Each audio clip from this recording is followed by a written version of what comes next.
Idhaa ya Kiswahili, Sauti ya Afrika. Kampala, Uganda. Waganda wanaomboleza kifo cha mmoja wa wanasoka maarufu nchini humo baada ya kuuawa kwa kupigwa na watu wanaoshukiwa kuwa ni majambazi karibu na nyumbani kwake jijini Kampala. Polisi wamesema kuwa David Owori alishambuliwa hadi kufariki dunia baada ya kupinga jaribio la kuibiwa simu yake ya mkononi pamoja na mali nyingine.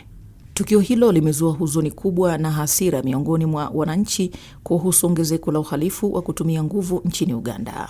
Owori mwenye umri wa miaka 27 alikuwa nahodha wa klabu ya Sport Villa, mabingwa wa kihistoria wa ligi kuu ya Uganda, ambapo alicheza kama beki wa kulia na kiungo. Pia aliwahi kuichezea timu ya taifa ya Uganda The Cranes. Abuja, Nigeria. Zaidi ya watu 300 waliotekwa nyara katika mashambulizi tofauti nchini Nigeria wameokolewa kwa mujibu wa ikulu ya nchi hiyo, katika operesheni iliyoelezwa kuwa ndio kubwa zaidi ya siku moja kuwahi kufanywa na vikosi vya pamoja vya usalama. Waathirika hao waliokolewa kutoka hifadhi ya taifa ya Ziwa Kainji katika jimbo la Niger kupitia operesheni iliyoshirikisha jeshi la polisi, idara ya ujasusi na kituo cha kitaifa cha kupambana na ugaidi. Waliookolewa ni pamoja na watu 163 waliotekwa wakati wa shambulio la Februari katika kijiji cha Woro, jimbo la Kwara, ambapo watu wengi waliuawa. Watu wengine wasiopungua 145 walikuwa wametekwa katika jimbo la Niger. Cairo, Misri.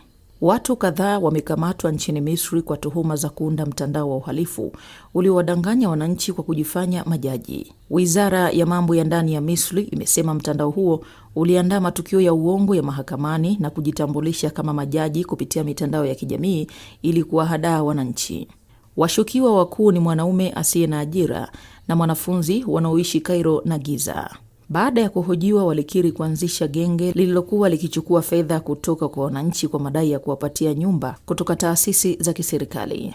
Pia walikiri kuandaa maigizo ya kesi za mahakamani kwa kushirikiana na watu wengine. Johannesburg, Afrika Kusini. Serikali ya Afrika Kusini inasukuma kufanyika kwa mazungumzo ya bara zima kuhusu suala la uhamiaji, huku ikijaribu kudhibiti athari za maandamano dhidi ya wahamiaji yaliyowalazimu wengi kuondoka nchini na kuzua mvutano wa kidiplomasia na baadhi ya mataifa ya Afrika.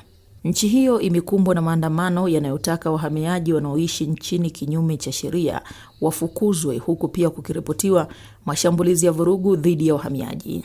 Maafisa wa Afrika Kusini wanaamini kuwa mazungumzo ya pamoja ya nchi zote za Afrika yanaweza kushughulikia chanzo cha tatizo la uhamiaji barani.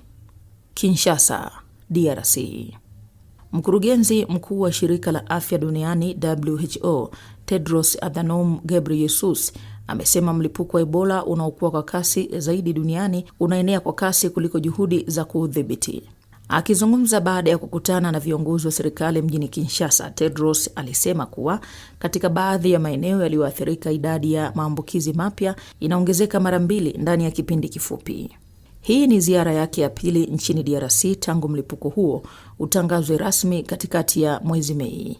Kwa mujibu wa Wizara ya Afya DRC, hadi Jumatatu kulikuwa na takribani visa 4,000 vilivyothibitishwa vya Ebola, huku zaidi ya watu 1,700 wakifariki dunia.